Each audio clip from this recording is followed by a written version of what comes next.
রাসূল পাক সাল্লাল্লাহু আলাইহি ওয়াসাল্লাম দুনিয়াতে আসার সময় মা আমেনার গর্ভে মা আমেনা রাদিয়াল্লাহু তাআলা আনহা যে অলৌকিক ঘটনাগুলো অনুভব করেছিলেন এবং দুনিয়াতে আসার পরে যে অলৌকিক ঘটনাগুলো দেখা গিয়েছে তার কয়েকটা পয়েন্ট আপনাদের সামনে তুলে ধরার চেষ্টা করবে ইনশাআল্লাহ। যে মা আমেনা রাদিয়াল্লাহু তাআলা আনহা বলেন যে আমার শিশু মুহাম্মদ দুনিয়াতে আসার সময় আমি মাকে কোনো রকম কষ্ট দেওয়া ছাড়া দুনিয়াতে তাশরীফ এনেছেন। তিনি বলেন যে আমি যে কনসেপ্ট হয়েছি এটা আমি বুঝতেও পারি নাই। মা আমেনা রাদিয়াল্লাহু তাআলা আনহা বলেন যে আমার শরীরে যে মুহাম্মদ আছে এটা আমি বুঝতেও পারি নাই। আমার 6 মাস হওয়ার পরে কে যেন আমাকে স্বপ্নের মধ্যে বলে দিল, হে আমেনা, তোমার পেটের ভিতর খয়রুর রাসূল খাতামুল আম্বিয়া রয়েছে। সুবহানাল্লাহ। সেই দিন থেকে মা আমেনা অনুভব করলেন যে আমার স্বামী আব্দুল্লাহর রেখে যাওয়া একটা বরকতময় স্মৃতি আমার শরীরে আছে। সেই দিন থেকে মা আমেনা বুঝলেন যে আমি কনসেপ্ট হয়েছি। তো মা আমেনা রাদিয়াল্লাহু তাআলা আনহা বলেন আমি শিশু মুহাম্মদকে গর্ভে ধারণ করে যখন আমি মা আমেনা ঘরের বাহির হতাম তখন অটোমেটিক আকাশ থেকে একটা মেঘমালা এসে আমাকে ছায়া দিত। শুধু এতটুকু নয়, আরবের রাস্তাঘাট ছিল পাথরে ভরপুর। আমি যখন রাস্তায় হাঁটতাম পাথরগুলো মোমের মতো নরম হয়ে যেত। তিনি বললেন এটা আমার কৃতিত্ব নয়, আমার বড়ত্ব নয়, আমার শরীরে যার নূর রয়েছে তার বড়ত্ব, তার অলৌকিক মর্যাদা। সুবহানাল্লাহ। তিনি বলেন মা আমেনা রাদিয়াল্লাহু তাআলা আনহা বলছেন যে তৎকালীন মহিলারা বাহির থেকে পানি নেওয়া আসা করতেন, ঘরের জন্যে বাহির থেকে পুকুর থেকে পানি আনা নেওয়া করতেন। ফালাক্রমে মানুষরা বাড়ির দূরের কূপে গিয়ে পানি আনতেন।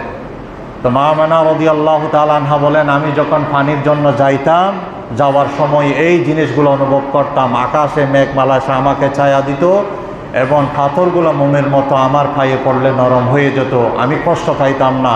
আর মজার বিষয় হলো আমি যখন পুকুরে যাইতাম পানির জন্যে, অন্যান্য মহিলারা রশি দিয়ে বালতি দিয়ে নিচ থেকে পানি তুলে নিত, কিন্তু আমার ফালা যখন আসতো অটোমেটিক নিচ থেকে পানি উপরে উঠে যেত। সুবহানাল্লাহ। তিনি বলেন আমি আমার শিশু মুহাম্মদকে গর্ভ রাখা অবস্থায় এই রকম শান্তি অনুভব করেছি। আর একটা মা যখন কনসেপ্ট হয় তখন তার অবস্থা কীরকম হয়, যারা মা হয়েছেন তারা জানেন যে একটা মা কনসেপ্ট হওয়ার পরে তার অবস্থা অন্যরকম হয়ে যায়, অস্বাভাবিক হয়ে যায়, খাবার রুচি চলে যায়, ভালো মতো খাইতে পারে না, ভালো মতো হাঁটতে পারে না। তার জন্য একটা দিন একটা সপ্তাহের মতো হয়ে যায়, একটা সপ্তাহ একটা মাসের মতো হয়ে যায়, একটা মাস একটা বছরের মতো হয়ে যায়। একটা জীবন্ত মানুষকে পেটে নিয়ে চলাফেরা করা কত যে কষ্ট, এটা মা হওয়া ছাড়া পৃথিবীতে আর কেউ বুঝবে না। এই জন্য আল্লাহ রাসূল সাল্লাল্লাহু আলাইহি ওয়াসাল্লাম বলেছেন একজন মায়ের মর্যাদা বাবার তুলনায় 3 গুণ বেশি। আল্লাহর হাবিবের কাছে একবার এক সাহাবী এসে জিজ্ঞাসা করলেন, ইয়া রাসূলুল্লাহ, আমি সন্তান হিসাবে আমার পক্ষ থেকে সবচাইতে ভালো কথা, ভালো আচরণ, সবচাইতে সম্মান আমার থেকে কে পাবে? তখন আল্লাহ রাসূল সাল্লাল্লাহু আলাইহি ওয়াসাল্লাম বলছেন উম্মুকা, তোমার মা। এরপর আবার ওই সাহাবী একই প্রশ্ন আবার করলেন, আমার নবীজি বললেন উম্মুকা, তোমার মা। আবার করলেন ওই প্রশ্ন, আল্লাহ নবীজি আবার বললেন যে উম্মুকা, তোমার মা, তোমার মা, তোমার মা। চতুর্থবারে এসে বললেন তোমার বাবা। তো নবীজি একজন পিতার তুলনায় বা মায়ের মর্যাদাকে 3 গুণ বাড়িয়ে দিয়েছেন। কারণ একজন মা সন্তানের জন্য যে পরিমাণ কষ্ট করে পৃথিবীর বুকে এরকম কষ্ট আর কেউ করে না। আর আমার নবীজি সাল্লাল্লাহু আলাইহি ওয়াসাল্লাম মা জাতিকে কেমন করে সম্মান দিয়েছেন, নিজের চাদর মোবারক মাটিতে বিছাইয়া দিয়া দুদুমা হালিমাকে বসার স্থান করে দিয়েছেন। একদিন এক মহিলা আমার নবীজির সামনে আসতেছিলেন, আল্লাহর হাবিব বয়ান করতেছিলেন।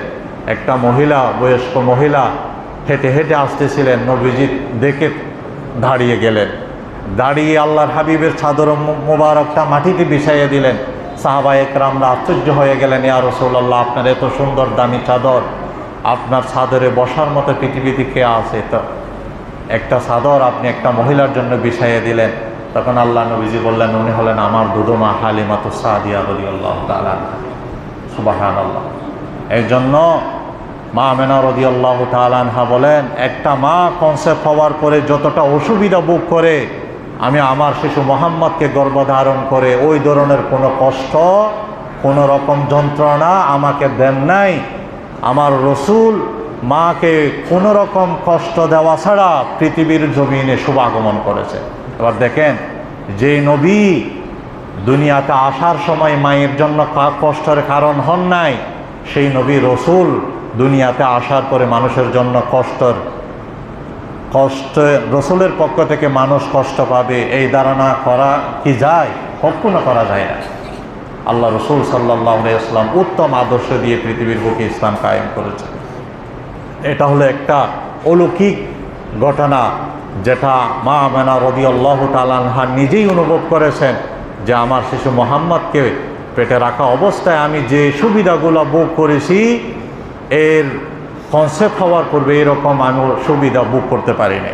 এটা হলো একটা। 2 নম্বর দেখেন,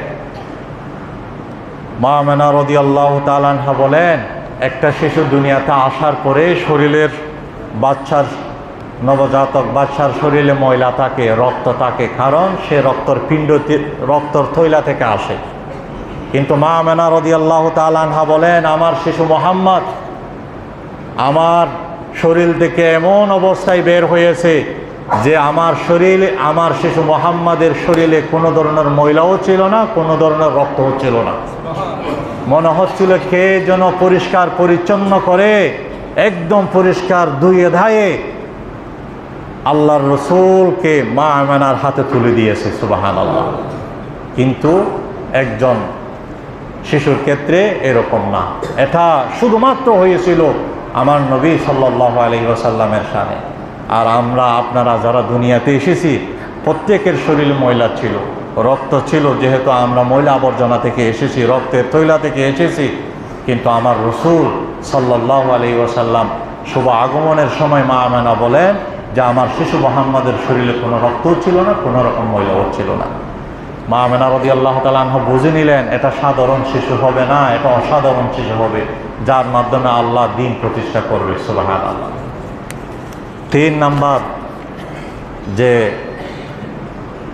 প্রত্যেকটা শিশু দুনিয়াতে আসার সময় মায়ের নাভির সাথে সন্তানের নাভি কানেক্টেড থাকে, সংযুক্ত থাকে।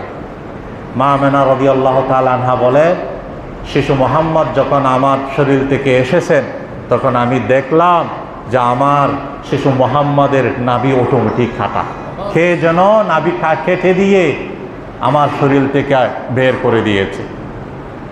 এটা একটা অলৌকিক ঘটনা, যেটাই প্রমাণ করে মা আমেনা বলছেন, এটা 10 জন 5 জন 100 জন শিশুর মতো হবে না, এটা একটা অসাধারণ শিশু হবে। সুবহানাল্লাহ। নাভি কাটা অবস্থায় আল্লাহর হাবিব সাল্লাল্লাহু আলাইহি ওয়াসাল্লাম দুনিয়াতে তাশরীফ এনেছেন। এরপরে মা আমেনা রাদিয়াল্লাহু তাআলা আনহা বলেন, আমি আরও অনুভব করলাম আমার শিশু মুহাম্মদ দুনিয়াতে এসেছেন খতনা করা অবস্থায়। যেন পৃথিবীর কোনো ডাক্তার, কোনো হাজন আল্লাহর রসুলের শরম জায়গায় যেন হাত দিতে না হয়, ওইভাবে আকাশের মালিক আল্লাহ তাআলা আমার নবীকে খতনা করা অবস্থায় মায়ের পেট থেকে শুভ আগমনের ব্যবস্থা করে দিয়েছেন। সুবহানাল্লাহ। মা আমেনা বুঝে নিয়েছেন, এটা 10 জন 5 জন 100 জন শিশুর মতো হবে না, এই শিশু অসাধারণ শিশু হবে, এর মাধ্যমে আল্লাহ দুনিয়ার বুকে ইসলাম প্রতিষ্ঠা করবে। সেই দিন মা আমেনা বুঝে নিয়েছিলেন। এরপরে আরেকটা হলো, দুনিয়াতে যত শিশু দুনিয়াতে আসে, শিশু যদি সুস্থ থাকে দুনিয়াতে আসার পর ওয়া ওয়া করে কান্না করে। কিন্তু মা আমেনা রাদিয়াল্লাহু তাআলা আনহা বলেন, আমার শিশু মুহাম্মদ দুনিয়াতে আসার সময় ওয়া ওয়া করে কান্না করে নাই। দুনিয়াতে আসার সময় ওয়া ওয়া করে কান্না করে নাই। আমার কোলে শুভ আগমন হওয়ার পরে আমি শিশু মুহাম্মদের দিকে তাকালাম, যে আসার পরে তিনি অটোমেটিক সেজদায় পড়ে গেলেন। সেজদায় পড়ে যাওয়ার পরে কি যেন একটা শব্দ বলতেছিল, সেই শব্দটা হলো আল্লাহু আকবার কাবীরা আলহামদুলিল্লাহি কাসীরা সুবহানাল্লাহি বুকরাতাও ওয়া আসীলা। আল্লাহর হাবিব দুনিয়াতে আসার সময় ওয়া ওয়া করে কান্না করে নাই, আসার সময় এই শব্দটা বলেছিলেন, আল্লাহু আকবার কাবীরা আলহামদুলিল্লাহি কাসীরা সুবহানাল্লাহি বুকরাতাও ওয়া আসীলা। মা আমেনা রাদিয়াল্লাহু তাআলা আনহা বলেন যে এই শিশুর প্রত্যেকটা কাজকর্ম একথা প্রমাণ করে এটা 10জন 5জন শিশুর মতো হবে না। দেখেন আমার নবীজি এসে প্রথমে সেজদায় গেলেন, গিয়ে কার প্রশংসা করলেন? আল্লাহু আকবার কাবীরা, আকাশের মালিকের বড়ত্ব গাইলেন। এই জন্য রাসূল পাক সাল্লাল্লাহু আলাইহি ওয়াসাল্লাম দুনিয়াতে আসার বড় মিশন ছিল আল্লাহকে সেজদা দেওয়া, যেটা আমার নবীজি আসার সাথে সাথে প্রমাণ করে দিলেন যে আমি এসেছি রবকে সেজদা দেওয়ার জন্যে, যেটা নবীজি আসার সাথে সাথে প্রমাণ করে দিলেন। এই জন্য আমরা যারা মুসলমান, আমাদের জীবনের একটা গুরুত্বপূর্ণ অংশ হলো আল্লাহকে দৈনন্দিন 5 বার সেজদা দেওয়া। যে মুসলমান আল্লাহকে সেজদা দেয় না তাকে মুসলমান হিসাবে বলা, রাসূল পাক সাল্লাল্লাহু আলাইহি ওয়াসাল্লাম বলেছেন তার দ্বারা সে ইসলামকে ধ্বংস করে দিল। যে 5 ওয়াক্ত সালাত আদায় করলো না, সে আমার আনিত ইসলামকে সে ধ্বংস করে দিল। বেঈমান আর মুসলমানের ভিতর পার্থক্য হলো শুধু নামাজের মাধ্যমে।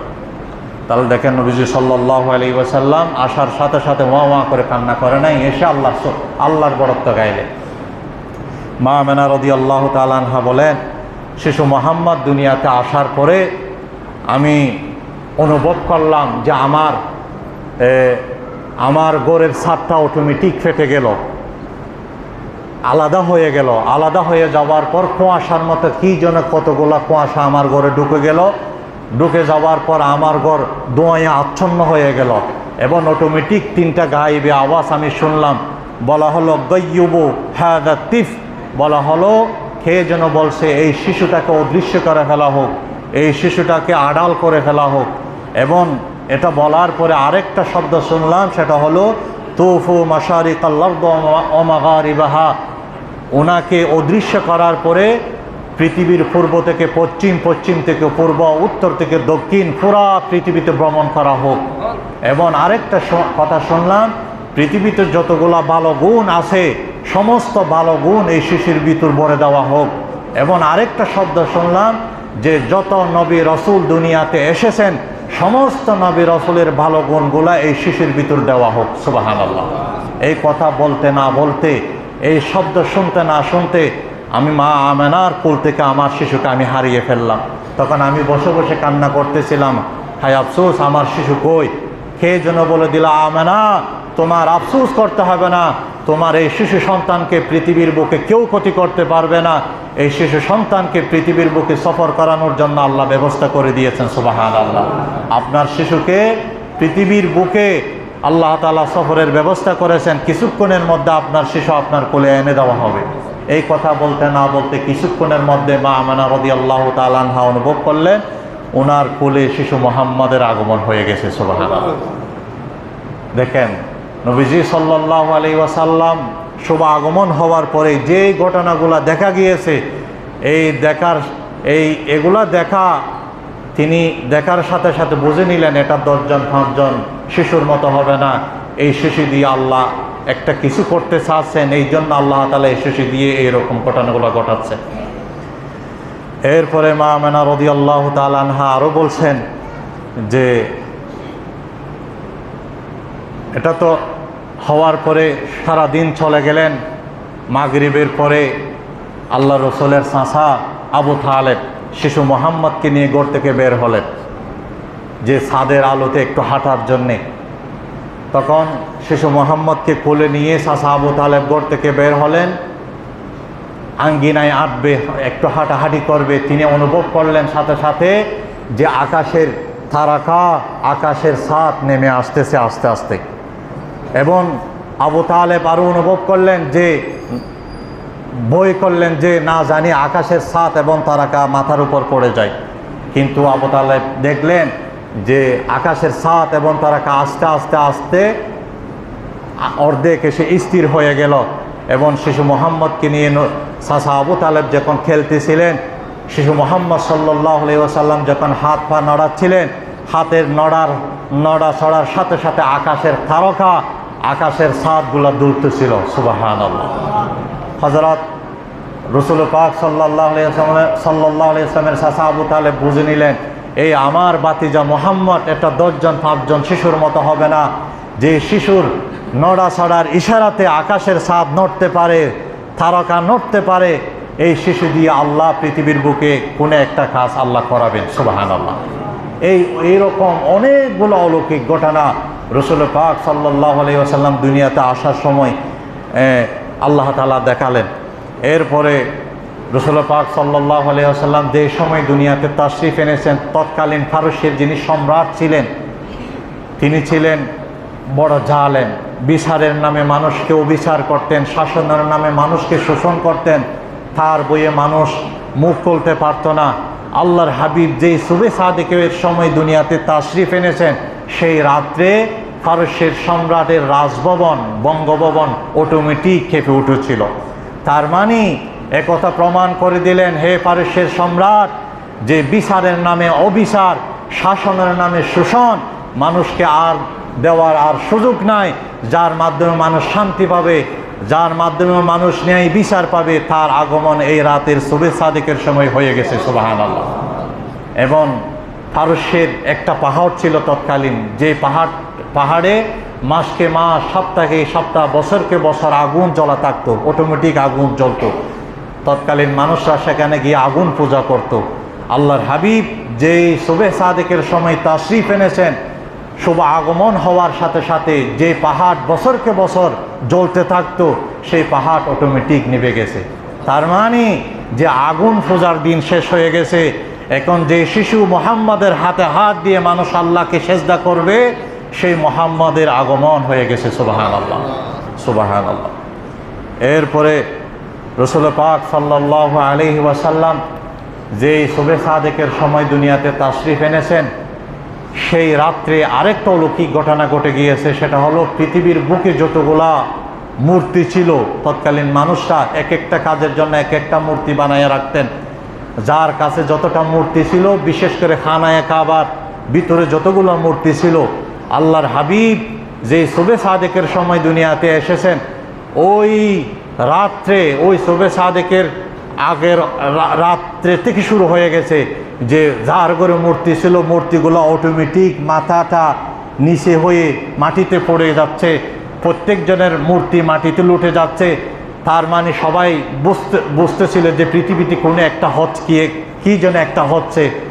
এটা রাসূল পাক সাল্লাল্লাহু আলাইহি ওয়াসাল্লাম শুভ আগমনের পরে সবাই বুঝে নিলেন যে আব্দুল মুত্তালিবের ঘরে একটা নাতি জন্ম হয়েছে আব্দুল্লাহর বংশে, যে শিশুর আগমনে পৃথিবীর বুকের যতগুলা মূর্তি ছিল, মূর্তিগুলা মাটিতে লুটে পড়েছে। তার মানে একথা প্রমাণ করে যে আল্লাহর হাবিব সাল্লাল্লাহু আলাইহি ওয়াসাল্লাম এসেছেন মূর্তি ভাঙার জন্যে, রাসূল পাক সাল্লাল্লাহু আলাইহি ওয়াসাল্লাম এসেছেন মূর্তির ইবাদত ধ্বংস করার জন্যে। যার মাধ্যমে মানুষ আল্লাহকে সেজদা করবে, তার আগমন হওয়াতে মূর্তি যে কিছু নয়, সেটা আল্লাহ তাআলা প্রমাণ করে দিলেন। সুবহানাল্লাহ, সুবহানাল্লাহ। এই জন্য কোনো মুসলমান মূর্তির সাথে, পূজার সাথে কোনো মুসলমানের সম্পর্ক থাকতে পারে না। হিন্দুদের পূজার সাথে মুসলমানের কোনো সম্পর্ক থাকতে পারে না। আর হিন্দুদের পূজাতে, অনুষ্ঠানে কোনো মুসলমান অংশগ্রহণ করতে পারে না। তারা আমাদেরকে কথা বোঝায় যে ধর্ম যার যার, উৎসব সবার, এরকম একটা স্লোগান দিয়ে তারা বোঝায় যে ধর্ম যার যার, কিন্তু উৎসব সবার, এক অপরের উৎসবে আমরা অংশগ্রহণ করব, এ কথা বলে তারা আমাদেরকে তাদের অনুষ্ঠানে যাওয়ার জন্য বলে। এটা হলো, যারা এইরকম যাবে তারা মানে হালাল হারাম পার্থক্য করে যে চলে না, এটা প্রমাণ। মুসলমান এসেছে, হালাল হারাম, মুসলমান যখন আপনি হয়েছেন, কালিমা রশিতে যখন আপনার আবদ্ধ হয়ে গেছে, তখন আপনাকে হালাল হারাম পার্থক্য করে অবশ্যই চলতে হবে। যে মূর্তির পূজার, হিন্দুদের কোনো অনুষ্ঠানে মুসলমান যাওয়ার অনুমতি নেই। তবে যদি আপনি সমাজের শাসক হয়ে থাকেন, রাষ্ট্রের কোনো একটা দায়িত্বশীল হয়ে থাকেন, দায়িত্বের খাতের আপনি যাইতে পারেন, গিয়ে যা বলা দরকার, যা করা দরকার, যেগুলা করাতে আপনার ঈমান আমল নষ্ট হবে না, ওই রকমভাবে আপনি যাইতে পারেন। এই রকম একটা অবস্থা সেই দিন দেখা গিয়েছিল। আরেকটা অলৌকিক মর্যাদা ঘটনা ঘটেছিল, সেটা হলো আমার রসুল সাল্লাল্লাহু আলাইহি ওয়াসাল্লামের আম্মা জান বলছেন যে হাদিসে এভাবে এসেছে, শিশু মুহাম্মদ সাল্লাল্লাহু আলাইহি ওয়াসাল্লাম আমার শরীর থেকে যখন বের হইলেন তখন আমি অনুভব করলাম যে যে কদ খরাজা লাহা নূর, আমার শরীর থেকে মুহাম্মদ বের হয় নাই, যে আমার শরীর থেকে একটা আলো বের হয়েছে, যে আলোর রোশনিতে আদা আলাহা মিন কসুর শাম, ফারস্যের বালাহানা পর্যন্ত আলোকিত হয়ে গেছে। সুবহানাল্লাহ। মা আমেনা রাদিয়াল্লাহু তাআলা আনহা বলেন, শিশু মুহাম্মদ যেই দিন আমার শরীর থেকে শুভ আগমন করেছেন সেই দিন আমার শরীর থেকে একটা আলো বের হয়েছে, সেই যে আলোর রোশনিতে ফারস্যের যত বড় বড় বালাখানা ছিল সবগুলা দেখা গিয়েছিল। এইভাবে আল্লাহর হাবিব সাল্লাল্লাহু আলাইহি ওয়াসাল্লাম দুনিয়াতে আসার সময় অনেকগুলো অলৌকিক ঘটনা ঘটেছিল, যেগুলাকে মুহাদ্দিসিন একরাম বলেছেন হাদিসের ভাষায় ইরহাস বলা হয়ে থাকে। এই জন্য আল্লাহ পাক আমার রসুলকে সৃষ্টি করেছেন সবার আগে, কিন্তু প্রকাশ করেছেন সবার শেষে। আল্লাহ বলেছেন, আল্লাহ পাক কালামুল্লাহ শরীফে বলেছেন, ওয়াইদ আখাযাল্লাহু মিসাকান নাবিয়্যিন লামা আতাইতুকুম মিন কিতাবিন ওয়া হিকমা সুম্মা জাআকুম রাসূলুম মুসাদ্দিকুন লিমা মাআকুম লা তু'মিনুন্না বিহি ওয়া লা তানসুরুন্না। আল্লাহ বলেন, ও হাবিব, আপনি ওই কথা স্মরণ করেন যেই দিন আপনার রব সমস্ত নবী রসুলদের থেকে মিসাক নিয়েছিলেন, সত্য অঙ্গীকার নিয়েছিলেন। এই বিষয়ে সমস্ত নবী রসুলকে রুজগত বলেছিল, হে আমার নবী রসুলের আত্মাগণ, আমি তোমাদেরকে কিতাব দেব, হিকমত দেব এবং তোমরা দুনিয়াতে চলে যাবে, নবুয়ত এবং রিসালাতের দায়িত্ব পালন করবে। এই অবস্থায় যদি সুম্মা জাআকুম রাসূল, যদি তোমাদের কাছে রসুল আগমন করে, যিনি এসে মুসাদ্দিকুল লিমা মাআকুম, তোমাদের কাছে যা আছে তা সত্যায়ন করবে, তাহলে তোমাদের অবশ্যই উচিত হবে লা তু'মিনুন্না বিহি, সেই নবীর প্রতি ঈমান আনা, ওয়া লা তানসুরুন্নাহু, এবং সেই নবীকে সাহায্য করা।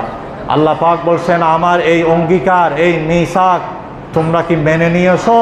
তখন সেই দিন সমস্ত নবী রসুলের আত্মা বলেছিল, ক্বালু আকরারনা, হে রব, আমরা আপনার অঙ্গীকার মেনে নিলাম। তখন আল্লাহ বললেন, ক্বালা ফাশহাদু, যে অঙ্গীকার মেনে নিয়েছে এই কথার তোমরা এক অপর সাক্ষী হয়ে থাকো। আল্লাহ পাক বললেন সেই সাক্ষীর সাথে আমি আল্লাহর কুদরতির নামটাও লিখে রাখো। সুবহানাল্লাহ। ওয়া আনা মাআকুম মিনাশ শাহিদিন। এই জন্য আমার রসুলকে আল্লাহ তাআলা সবার আগে সব কিছুর কায়নাত সৃষ্টি হওয়ার পূর্বে আল্লাহর রসুলকে আল্লাহ তাআলা তৈয়ার করে রেখেছেন, কিন্তু সবার শেষে আল্লাহ তাআলা প্রকাশ করেছেন। আমাদেরকে আল্লাহ রসুলের মোহাব্বত, আজমত, এতাত আল্লাহ তাআলা আমাদের অন্তরে দান করুন, বলুন আমিন। ওয়া আখির দাওয়ানা আনিল হামদুলিল্লাহি রাব্বিল আলামিন। যারা সুন্নাত আদায় করেনি সাদাকাত সুন্নাত আদায় করুন।